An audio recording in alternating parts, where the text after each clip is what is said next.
Hey, what's going on, everyone? Happy holidays. Back with some knife content. This is going to be the eighth iteration of Making Amends. So, getting pretty close to that number 10 spot.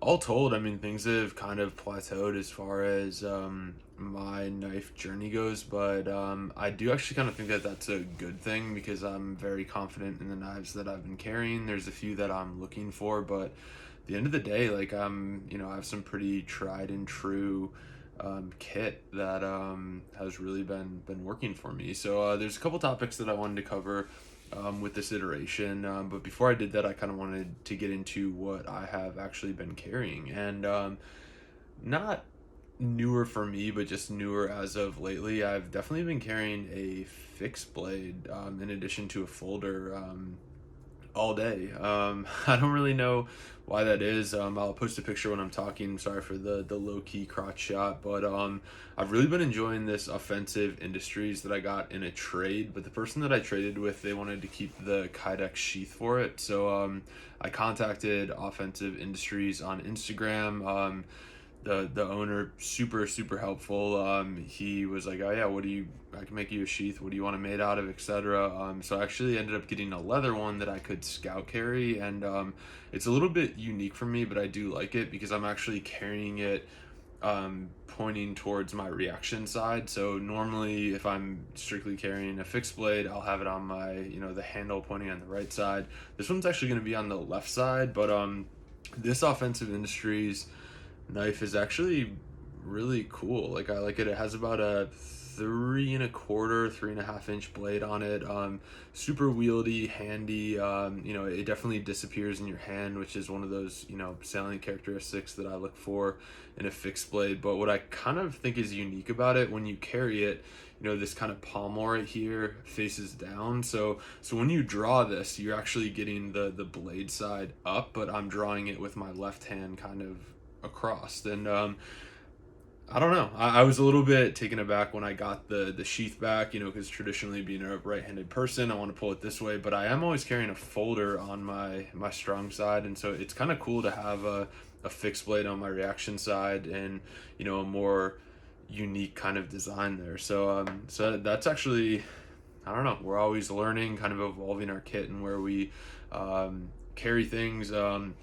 I will say it's been really useful. I've kind of put in a few repetitions, like not me sitting in front of a mirror, like drawing a fixed blade knife, but when the need comes up, I'm like, oh yeah, I have this thing, cool, and it's been pretty flawless in that respect. The folders that I've been carrying the most, certainly this Demco 8020, which this one I got a really good deal on. It is in M390, which I think is pretty cool. It was like a limited run, but this does not have the original scales on it. These are actually going to be original goat scales that the one of the previous owners kind of switched it out to. But I really do love this knife. I mean, it's cool to have a knife that, I mean, sometimes, for instance, the other knife that I've been carrying a lot obviously has been my CRK 31, but I'm a little bit hesitant, or I take a pregnant pause before I bust this out to start prying stuff. Just the other day it was like some tacks that I needed to put up a screen door. But with the Demco, I'm really not worried about that, and it almost like it excels in that, realizing it's not made to be a pry bar. It's still been definitely really nice. Other than that, I kind of brought out my rotation, but certainly trying to get more into fixed blades. I ended up getting my Tracker Dan Blood Shark back from my buddy Mark. He put this little, lanyard on it. I don't have this set up to scout carry yet, so I can put it in my pocket when I'm around the yard, etc. But if I'm going to be concealed carrying a fixed blade, I definitely want to be able to scout carry it. Same thing with my Chris Reeve Professional Soldier. He put an awesome edge on this. I had contemplated for a while sending this back to Chris Reeve to get spa services done, but I don't know. I actually did like kind of the patina and the wear that, it certainly tells a story. This knife's been through a lot, and so I kind of kept it the way it is. And the last fixed blade that I recently acquired is going to be another Blood Shark, but this is going to be the RMJ version of it. I mean, really nice. I mean, mirror polish um, blade on here. I do. I like this, and this actually came with a set with a tomahawk. I mean, someone bought the tomahawk, so I was like, all right, well, what do you want for the blood shark? Got a good deal on it. I'm not sure what I'm gonna do with this one yet. I might kind of gift it to my dad or something like that. But I'm really impressed with this shape for concealed carrying. But again, I need to get a bicycle inner tube or something like that to put on this to facilitate me scout carrying it. So lots and lots of fixed blades, but not many I can use. The other one that I've still been carrying and I kind of stand by is going to be this RMJ jack draw. Again, I don't think I'd ever, nor have I, been carrying a fixed blade in lieu of a folder, but they're super easy. I also use they're called arcade belts, so they're a little bit, there's some flex to them. I love a good like leather belt for sure, but just on the day to day, I'll use these arcade belts that have a little bit of flex to them. Once you hook them up for scout carry, you can just kind of set it and forget it. You don't really have to touch it after that. So that's kind of that's what I've been carrying. As far as the other folder that I kind of wanted to mention is the Curtis F3, which just so happens to be in my pocket. So this F3 medium, I'm a huge fan of this knife. I'm really stoked to get it back. I used to have one that was exactly like this in Magna Cut. I ended up selling it. I just really didn't carry it that much, but I ended up trading this guy's for a Chavez. It was a 229, and I was like, are you kidding me? So picked this one up. I really do love it, but one of the things that I found, I don't know if you can see on my hands, like there's a few like nicks there. That is gonna actually be from this jimping on the back and not going to grab the knife itself. But if I have something else in my pocket to get through, you kind of like pass around the knife and then get to whatever you're after, car keys, etc. That jimping like tears you up. And so that's one of the things I actually just realized that today. I ended up kind of like nicking myself twice with it, going into my pocket to grab something else that was in there. So just kind of something to think about. But yeah, that's what I've been carrying lately. All right, the next topic that I wanted to discuss is what I'm calling kind of second chances in knife groups. So I do a lot of stuff on the secondary market, primarily Facebook. Actually, Facebook is it. I don't have Reddit or anything like that. I know that that's really popular. Devin and I started that group, Only Blades Greater Than 250. We have well over 400 members right now, and it's been a really good community. Like no drama, like a few things here and there, but that is to be expected when you're dealing with people on the internet. But second chances on knife groups, right? So I kind of think like in these knife groups, so whether it's getting vouches, I strongly recommend if you do buy, sell, or trade on the secondary market, you join EDC Go No Go to kind of vet people that you're either selling to or buying from. We had an individual that kind of had a rocky past, and we let him in the group, but let him know that, hey, we're aware of your past. Don't try to pull any punches, whatever. And his name just kind of like kept popping up, and that's been the same thing again as an admin for a Facebook group, realizing there's only 400 people. When you kind of have the same, that same lucky penny, turning heads up every single time, you start to ask yourself questions. You're like, hey, well, maybe this person actually does kind of have something else going on there. And we were going to give him a chance to be a contributing member to the group. By all accounts, he was doing fine with it. And then we ended up kind of recruiting another individual who is admin for a lot of groups. They have a crazy, I'll try to post a picture here because I was like, as soon as she sent it to me, I was like, I need to save this. One of the craziest CRK collections I've ever seen in my life. Well over $100,000 for sure. But this person's been in knife groups for a long time, definitely is well respected in the community. As soon as she joined, I was like, hey, would you be a moderator for a group? She was like, yeah, sure, but I'm getting rid of this individual. And boom, she booted him. So it just kind of goes to show, and like what I wanted to foot stomp with this segment was just protect your name online, because if you do enjoy buy, selling, and trading knives on the secondary market, as I do, it can be watches, whatever. Like, your name is really all you have. And when you get outside of that Facebook community, or really ingrained into those Facebook groups. Outside of that, I mean, what are you gonna do? Craigslist, like eBay, like I mean, the secondary market for Facebook for buying, selling, and trading. Like, don't burn those bridges because they're. I mean, it's like lying to somebody. You know, they say, oh, you can build back trust, whatever. Like, groups don't forget. So that was just kind of my plug there. Like, you know, if you do buy, sell, or trade online, make sure you're doing a good job. Like, if you're a seller, make sure that you're selling things as, you know, advertise. If it's like new in box, make it like new in box. You know, shipping stuff, make sure you're taping things, providing tracking, having good comms, because it's very easy to kind of slip up a little bit, and you know, that can tarnish your name online, and then you're pretty much done for. So topic number 2 out of the way. All right, the next topic that I wanted to talk about, and I've thought about this for a while. I've talked to Devin about it. It really isn't like worth my time, but it's what's going on. So I figured, I'll throw my hat in the ring, give my 2 cents, and hopefully a constructive way. You know, if the topic is going to be the Ozark Trail Axis lock folder, which if you've been in the knife world the last couple weeks, you know all about it. You've seen it. People are blowing up your feed with this knife, particularly the Facebook group Everyday Blades.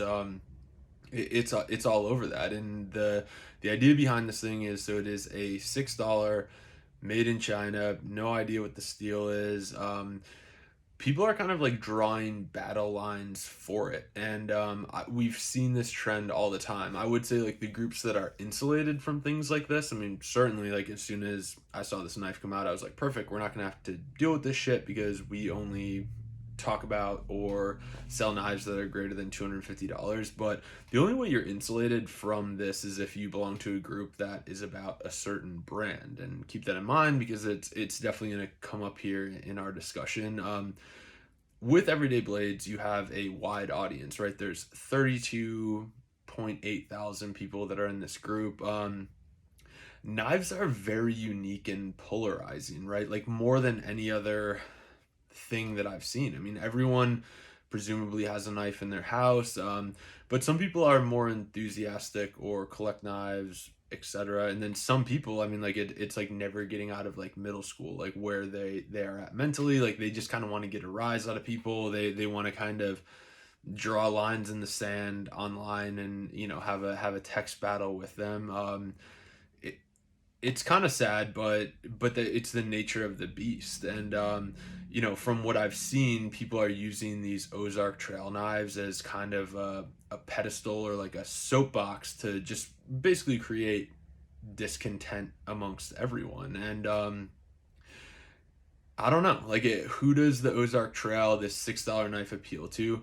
To me, it appeals to someone who doesn't care about knives and doesn't really give a shit. Like, I picture someone walking through Walmart that they're like, hey, like, man, those Amazon boxes are getting really hard to open up. I'm sick of, you know, using scissors for them. Oh, look, this knife's $6. I'll pick it up, whatever. Like, that's where the story should end. But you get people that are, you know, self-proclaimed experts at knives, whatever, being like, hey, like, check this thing out. Like, you know, can your blah blah blah do this, and, like, you know, use your shit, all this stuff, whatever. I mean, I call them high-end haters, right? And knife groups like no other. They have their fair share of people that just want to create hate to create hate. And I equate that to cars, right? So, like a car, a knife, like, what is it meant to do? It is meant to cut, slash, stab, etc., different materials. Same thing with a car. Like, I mean, it's made to get you from point A to point B, and how you get there, whether it's the interior of the car, the motor that it's running, the tires, the whatever, like, there's going to be different degrees of what I call like a give a fuck factor. Like, some people don't give a fuck. It gets them where they need to go. That's perfect. But other people are into, you know, all right, well, hey, how can I get there faster? How can I get there more comfortable? How can I get there? How can I make it more capable, etc.? Like, that's the same thing with knives. But the interesting thing about knives, I think, is that, like, I could be I could be homeless, I could be collecting unemployment, whatever. I'll still probably have a knife, and these guys presumably are the ones that are getting on these Facebook groups and, like, talking trash. Or I could be a millionaire. I will say if I was a millionaire, I probably wouldn't be wasting my time on knife sites. I'd just be like, oh, this is a knife. How much is this? I don't care. Boom. I'll get it. Yeah, it's great. But for people kind of in that like middle class, like sweet spot or whatever, that, you know, would I be fine with a Benchmade mini griptilian or a bug out or even that Ozark trail knife? Certainly I would, but instead of spending $6 on a knife, realizing, hey, I like quality, I like manufacturing, I like supporting U.S. manufacturers that take pride in what they're doing, whatever. Like, if that matters to you, then like you're gonna want a higher end blade. But what I've seen is, and they're twofold here. So you have the people on the lower end of the spectrum that, for whatever reason, I mean, you see it all the time too, where it's like a dude will have 75 Civivis, and you're like, hey man, like you could have bought a really nice made in the United States knife with that money you spent on Civivis. I realize, variety is the spice of life. Like, people want to have options. I can tell them, like, I don't know where they'll be, I don't know how old they'll be, but they'll get to a point where they're like, all right, this wasn't worth it. I should just have, one good solid knife that I can rely on. But you get those people down here that they're almost like just trying to like challenge people that spend more money on knives. And then the other end, you have people, uh, I'm not going to say like myself, but who have similar knives to me, that are collectors, enthusiasts, users. They have a job, they have disposable income, they can spend on higher end blades or whatever. There's some people in that camp also that kind of fuel this other fire and make people, like, for instance, earlier today there was some dude that bought the Ozark trail knife, like kind of like a flex or something. Like, then he was like, oh, like, let me test out what kind of stainless steel this is. I'm gonna put Taco Bell taco sauce on it. And then there's literally a picture of him pissing on this thing. When I'm like, what in the world? Like, what are we coming to? Because the other side of that, though, are people who may have a Demco Shiro, a nice CRK, and they'll call everybody, hey, like, these are these are the pours, and you just can't afford whatever. Like, I mean, the silent majority, I would say, though, that are just after collecting, that belong to these groups in order to find a good deal, to sell a knife, to talk about knives and their experiences, which hopefully that's what our only blades greater than 250 group kind of cultivates there. Aside from those two polar opposites, they're the ones that are fueling this fire. And so I think, like, in conclusion, my thoughts on the Ozark trail knife is like, if it works for you, that's great. But at the end of the day, don't try, like, don't try to, like, not throw it in people's faces, but don't buy it ironically and then try to be like, oh yeah, like, look, it can cut just as well as your $600 knife. I don't understand how anybody does that. Like, different strokes for different folks. Like, let's just, like, enjoy the knives that we enjoy collecting. If you use them, great. If you pull them out with white gloves at a dinner party and show all your guests, like, that's cool. I'll be interested in seeing your knife as well. I think it's very quick in these groups where we forget, like, the core kind of functions of the group and what we're actually all there for, which is our love of pointy and sharp objects. So I would just say, like, when you're in those groups, if you see those kind of more polarizing posts, just keep scrolling, because I mean, any comments that you make, a lot of times, and it's very easy, like, super clickbaity.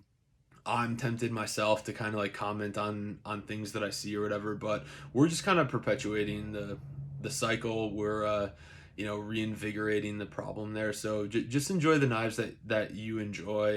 You don't have to be, one way or the other. Be very even keeled. Like, collect them, because it is great. Like, I've had more fun collecting knives than probably anything, more than guns, more than cars, more than guitars, anything like that. Like, I really do enjoy knives and the manufacturing and the engineering that goes into an object that has been around for 10,000s of years, and it's not going anywhere. Like, we're humans. Like, as soon as as soon as we chipped that flint, or whatever, and created the first knife, it's been kind of like game on. So I really appreciate that about that. So yeah, it's kind of my plug on the Ozark trail knife. So that just about wraps up my 8th iteration of Making amends. Again, not too much going on here, but just wanted to show my face to kind of check in. Have gotten quite a few new subscribers, and with that, the new year, hopefully I'll get some new knives in to be able to test, kind of put through their paces. But I think coming up for me, so I would like to kind of go over my collection again. Just because I would say like there really isn't anything on my radar as far as like what I'm carrying, just so that I can review them. Like the knives that I have are pretty much the ones that I've been using and want to keep. And it was kind of funny to me to revisit some of my past making amends of, whether it was the Shiro, the McNees. I mean, just kind of not rose colored glasses, but being like, I'm never gonna get rid of this knife or whatever. Nothing is really safe in my collection, but I think that that's kind of part of the journey. And so I'm definitely looking forward to what the new year has in store. Like I said, I have that winter blade factor. Hopefully I'll get that in January sometime. I'm going to be testing that thing out. I don't really know now, well, knowing what I know now, if I'm actually going to keep that thing. Like I don't know, I'm pretty stubborn with kind of newer blades kind of taking up space in my drawer. But I would like to go through like my collection here coming up in the new year, obviously after spending some time with family. And then the other thing that I kind of wanted to do is go through my bedstand, which sounds kind of weird, but just kind of how I lay out all of my gear, and kind of like what, because I do, like, every morning when I wake up, like I look forward to like grabbing my knife, grabbing the watch I'm gonna wear that day, grabbing my wedding ring, like any other sort of like little EDC gear. Like it's pretty cool. And so I'm gonna go through, if I can set up my tripod in there, we'll see how it goes. But kind of go through what's in there, what I have for what reasons. And certainly, like, I do have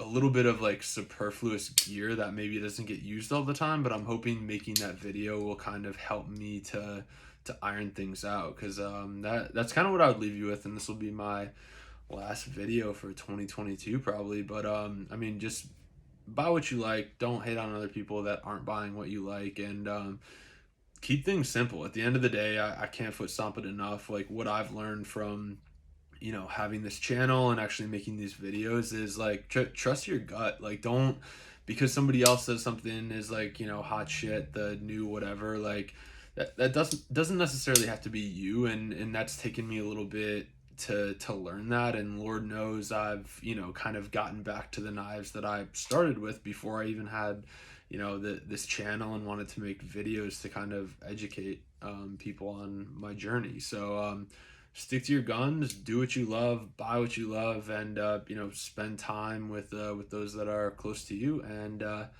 we will see you in the next year. Take care. Happy holidays.